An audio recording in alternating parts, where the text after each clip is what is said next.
नमस्कार, मैं पायल और आप देख रहे हैं DNN इंडिया।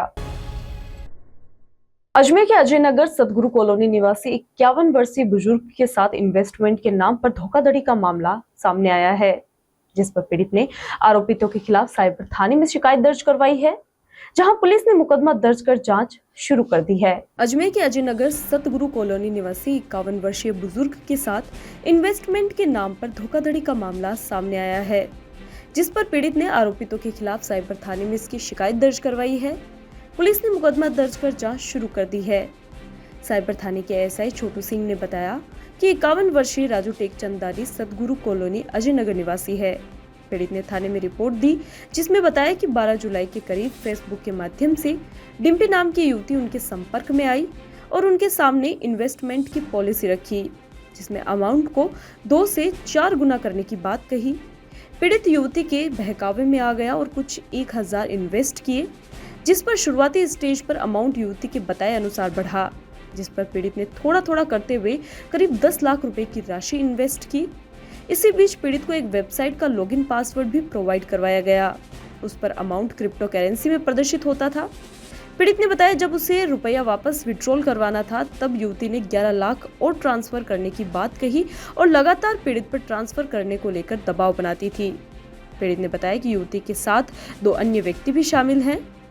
पीड़ित ने अपना अमाउंट निकालने का प्रयास किया तो ट्रांसफर नहीं होने पर धोखाधड़ी का अंदाजा हुआ, जिस पर पीड़ित ने साइबर थाने में इसकी रिपोर्ट दर्ज करवाई है, जिस पर पुलिस ने मुकदमा दर्ज कर जांच शुरू कर दी है। दिनांक 24/2025 को श्री राजू टेकचंदानी पुत्र श्री भगवान दास जी, इनकी उम्र करीब 51 साल है और ये सतगुरु कॉलोनी अजमेर के रहने वाले हैं।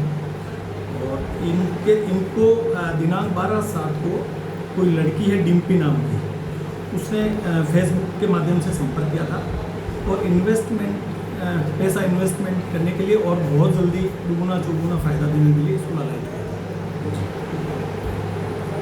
और इस तरह से इन्होंने जो आप देखते हैं कि 2000 के 3000 2800 इस तरह से करते हुए इन्होंने कुल 10 लाख इन्होंने। 8वें वेतन आयोग में परिलाभ नहीं दिए जाने को लेकर पेंशनकारियों में रोष है। पेंशन कर्मियों ने इसके विरोध में मानव श्रृंखला बनाकर नारेबाजी करते हुए अजमेर जिला मुख्यालय पर प्रदर्शन किया। केंद्रीय सरकार पेंशनर एसोसिएशन राजस्थान के बैनर तले जिले के सेवानिवृत्त कर्मचारियों ने अपनी विभिन्न मांगों की तख्तियां अपने हाथों में लेकर नारेबाजी करते हुए आज अपना विरोध जाहिर किया। 8वें वेतन आयोग में परिलाभ नहीं दिए जाने को लेकर पेंशनर्स कार्यों में भारी रोष व्याप्त है। पेंशनर्स कर्मियों ने इसके विरोध में मानव श्रृंखला बनाकर नारेबाजी करते हुए अजमेर जिला मुख्यालय पर प्रदर्शन किया।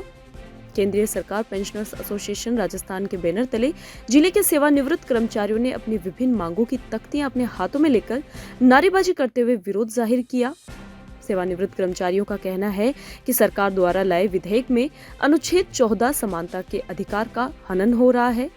कहा कि वित्त विधेयक 2025 के पेंशनर्स विरोधी संशोधन वापस लेने, 8वें वेतन आयोग की टर्म्स ऑफ रेफरेंस की घोषणा करने समेत विभिन्न मांगों को लेकर आज प्रदर्शन किया गया। पेंशनर्स ने बताया कि सरकार अगर उनकी विभिन्न मांगों को आने वाले समय में पूरा नहीं करती है तो इसके लिए उग्र आंदोलन भी किया जाएगा। हमारा आज का केंद्र सरकार पेंशन एसोसिएशन की ओर से और form of pension civil pension Rajasthan इकाई के आह्वान पर मानव श्रृंखला का आयोजन किया गया है।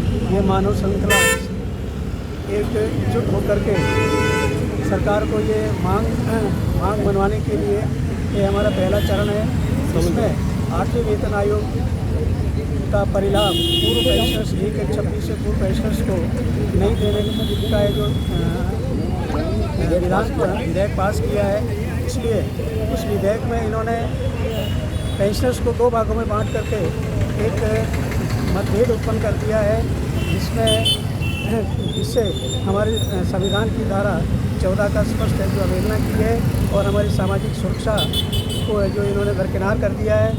क्योंकि हम पेंशनर्स वर्षों की सेवा का प्रतिफल मांग रहे हैं, उनसे कोई भीख या कोई दया नहीं मांग रहे हैं और ये सरकार का दायित्व बनता है कि वह जो ओल्ड अवस्था में लोगों के जो सुरक्षा का ध्यान रखे। इसलिए हमने पूरे ये मानव श्रृंखला केवल अजमेर में ही नहीं, राजस्थान में ही नहीं, बल्कि पूरे हिंदुस्तान के प्रत्येक जिले स्तर पर ये मानव श्रृंखला का आयोजन कर हम हमारी मांगों को मनवाने के लिए आपके मीडिया के माध्यम से जो ये आह्वान कर रहे हैं। पुष्कर के IDSMT कॉलोनी स्थित जोगणिया धाम में आयोजित 3 दिवसीय धाम का 19वां पाटोत्सव महोत्सव गुरुवार को महादेव के सहस्त्र धारा के साथ संपन्न हुआ। भोलेनाथ व सातों बहना बिजासन मां का मनमोहक श्रृंगार कर मनमोहक झांकियां सजाई गई तथा महाआरती के बाद प्रसाद का वितरण किया गया। पुष्कर के IDSMT कॉलोनी स्थित जोगणिया धाम में आयोजित 3 दिवसीय धाम का 19वां पाटोत्सव महोत्सव गुरुवार को महादेव के सहस्त्र धारा के साथ संपन्न हुआ। धाम के सह संस्थापक प्रशांत वर्मा ने बताया कि इस मौके पर पंडित दिलीप शास्त्री के आचार्यत्व व विद्वान पंडितों के सानिध्य में वैदिक मंत्रोच्चार के बीच धाम के उपासक भंवरलाल वर्मा एवं भक्तों ने धाम में विराजमान चंद्रेश्वर महादेव का रुद्राभिषेक एवं सहस्त्रधारा की। शाम को भोलेनाथ व सातों बहना बिजासन मां का मनमोहक श्रृंगार कर मनमोहक झांकियां सजाई गई तथा महाआरती के बाद प्रसाद का वितरण किया गया। 3 दिवसीय महोत्सव के दौरान विभिन्न कार्यक्रम आयोजित किए गए तथा बड़ी संख्या में श्रद्धालुओं भक्तों ने माता रानी का आशीर्वाद लिया। धाम के संस्थापक ने बताया कि हरियाली अमावस का पुष्कर की नागपाड़ी के कारण विशेष महत्व है। पिछले कई सालों से जोगणिया धाम के चंद्रेश्वर महादेव में शिव का रुद्राभिषेक एवं सहस्त्रधारा किया जाता रहा है, जहां इस बार भी हरियाली अमावस पर भगवान शिव का रुद्राभिषेक एवं सहस्त्रधारा की गई। समापन के दिन हरियाली अमावस हमारे है, तो हरियाली अमावस पूरे राजस्थान में सर्वत्र मनाई जाती है। तो हमारे नागपाड़ के कारण हरियाली अमावस का विशेष महत्व पुष्कर की भूमि पर है। यह हमारे जोगड़े नाम में जो चंद्रेश्वर महादेव है, उनके हम लगातार 18 साल से हरियाली अमावस पे ही सहस्त्रधारा कराते हैं। तो आज भी सहस्त्रधारा संपन्न हो गया। अभी श्रृंगार हुआ भोलेनाथ का, अब इनकी आरती भोग लगेगा, तब भक्तजन प्रसाद ग्रहण करेंगे। और हमारे 3 दिनों का कार्यक्रम बहुत ही अच्छा कार्यक्रम हो गया। एक दिन माता जी के स्थापना दिवस पर उनके श्रृंगार और उनका भजन कीर्तन, दूसरे दिन हमारा वहाँ से कावड़ यात्रा ला के हमने जलाभिषेक किया, दिल को बाबा रामदेव को ड्यावला हुआ, उसके अंदर बहुत अच्छा प्रोग्राम हमारा हुआ। और तीसरे दिन आज भगवान भोलेनाथ का तो प्रोग्राम कहना वो खुद ही करवाते हैं, बहुत बढ़िया। 3 दिन इन्हीं जोगणिया सातों बहनों ने ये कार्यक्रम कराया और ये भोलेनाथ करवाने वाले, हम कौन करने वाले, हम तो कल इनके देख रेख में सर एक सेवा प्रस्तुत कर रहे हैं। मैं जोगड़े नाम यह रुकते एक छोटे से ब्रेक के लिए जल्द हाजिर होंगे खबरों की नई सफर के साथ। ही ऐसी है, चिंता तो होगी ना। लेकिन अब अपनी चिंता को बदलो विश्वास में, क्योंकि आदिनाथ कैंसर मेडिसिटी में है रेडियोथेरेपी, कीमोथेरेपी और कैंसर सर्जरी के उपचार के साथ आधुनिक सुविधाएं भी। विजिट करें आदिनाथ कैंसर मेडिसिटी एट चाची आवास Ajmer.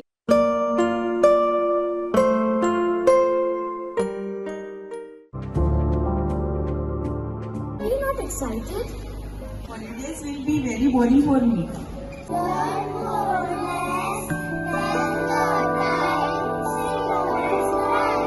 And off for visiting black rice and sugar. This black rice has a very unique flavor.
Ajmer के नया घर तेजाजी देवली में शिव पुराण कथा का आयोजन 15 से 30 जुलाई तक किया जा रहा है, जिसके लिए आज धूमधाम से महाकाल उज्जैन की तर्ज पर महाकाल की सवारी गुलाबबाड़ी शिव मंदिर से प्रारंभ होकर कथा स्थल तेजाजी की देवली तक शोभा यात्रा के रूप में निकाली गई।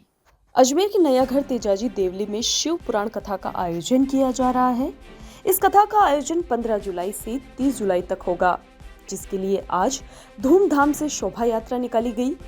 इस शोभा यात्रा में महाकाल उज्जैन की तर्ज पर महाकाल की सवारी गुलाबबाड़ी शिव मंदिर से प्रारंभ होकर कथा स्थल तेजाजी की देवली तक पहुंची।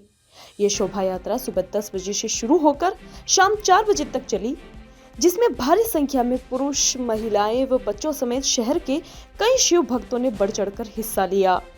इस शोभा यात्रा में भक्तों की भारी भीड़ उमड़ी। श्रद्धालु गाजे बाजे व डीजे की धुन पर नाचते थिरकते नजर आए। कार्यक्रम की निरंतरता के तहत शाम 4 बजे 108 पार्थिव शिवलिंग की पूजा अर्चना कर आरती की जाएगी। तत्पश्चात प्रसाद वितरण के साथ ही आज के कार्यक्रम का समापन होगा। कथा पंडित उत्तम राम शास्त्री के श्रीमुख से की जा रही है। 15 जुलाई से लेके और 30 जुलाई तक एक शिव महापुराण का आयोजन रखा गया है तेजाजी की देवली नयागढ़ गुलाबबाड़ी, जिसमें आज एक नगर भ्रमण के लिए महाकाल की सवारी राजापुर स्थित शिव मंदिर से लेके और तेजाजी देवली तक नगर भ्रमण कर आज 11 बजे से लेके और 2 बजे तक प्रस्थान करी तेजाजी की देवली में शिव महापुराण के उपलक्ष्य में। और शिव महापुराण दोपहर 4 बजे से प्रारंभ होती है और आज एक विशेष दिन है शिव महापुराण में। आज 108 पार्थिव शिवलिंग की पूजा अर्चना कराई जाएगी, जिसमें कई श्रद्धालु भाग लेंगे। पहली बार आयोजित किया जा रहा है कार्यक्रम। आज शिव महापुराण का आयोजन गुलाबबाड़ी नयागढ़ में प्रथम बार आयोजित किया जा रहा है। कथावाचक कौन है? कथावाचक उत्तम राम शास्त्री जी कथावाचक हैं। महीने में 5 जुलाई 2025 से 30 जुलाई 2025 तक शिव महापुराण का आयोजन किया जा रहा है नयागढ़ तेजाजी की देवली में। इसी उपलक्ष्य में आज 108 पार्थिव शिवलिंग की पूजा होगी। उसी को मद्देनज़र देखते हुए आज महाकाल उज्जैन की तर्ज पर महाकाल की सवारी गुलाबबाड़ी शिव मंदिर से सुबह 11 बजे प्रारंभ हुई थी, जो अभी दिन में 2 बजे कथा स्थल तेजाजी की देवली पहुंची है। इसमें बड़ी धूमधाम से अघोरी की बारात, महिलाएं, पुरुष वगैरह खूब धूमधाम से ढोल बाजे के साथ ये शोभा यात्रा निकाली गई है। और अभी शाम 4 बजे कथा शुरू होगी, जिसके अंदर आज विशेष 108 पार्थिव शिवलिंग की पूजा अर्चना की जाएगी और तत्पश्चात आरती होगी। उसके बाद प्रसाद वितरण होगा और कथा अभ्यास में हैं श्री गुरुदेव उत्तम राम जी शास्त्री, रामद्वारा, मेड़ता, अजमेर। चक्की वाले बाबा के मंदिर पर स्थित राजा रानी के जोड़े के कल्प वृक्ष के जोड़े की हरियाली अमावस्या के अवसर पर चंपालाल महाराज ने सपरिवार मंत्रोच्चारण के साथ विधिवत पूजा अर्चना की। चक्की वाले बाबा के मंदिर पर स्थित राजा रानी के जोड़े के कल्प वृक्ष के जोड़े की हरियाली अमावस्या के शुभ अवसर पर चंपालाल जी महाराज ने सपरिवार मंत्रोच्चारण के साथ विधिवत पूजा अर्चना की। पूजा के दौरान महाराज द्वारा राजा रानी को वस्त्र धारण कराकर रक्षा सूत्र बांधा व प्रसाद का भोग लगाया, जिसके बाद राजा रानी की आरती की गई। पूजा के बाद सभी ने कल्प वृक्ष जोड़े की परिक्रमा कर सुखद जीवन की कामना की। महिलाओं ने कल्प वृक्ष के जोड़े पर रक्षा सूत्र बांधकर परिवार की खुशियों के लिए आशीर्वाद मांगा। श्रद्धालुओं व ग्रामीणों ने इस धार्मिक व पवित्र आस्था के पर्व हरियाली अमावस को उत्साह व श्रद्धा भाव से मनाया। रविवार मेले के दिन भी हजारों श्रद्धालु इस कल्प वृक्ष जोड़े की परिक्रमा कर मनोकामना मांगते हैं। इस दिन वृक्षारोपण का विशेष महत्व है, जिसको देखते हुए राजगढ़ धाम पर हरियालो राजस्थान के तहत धाम परिसर के आसपास के स्थानों पर लगातार वृक्षारोपण किया जा रहा है।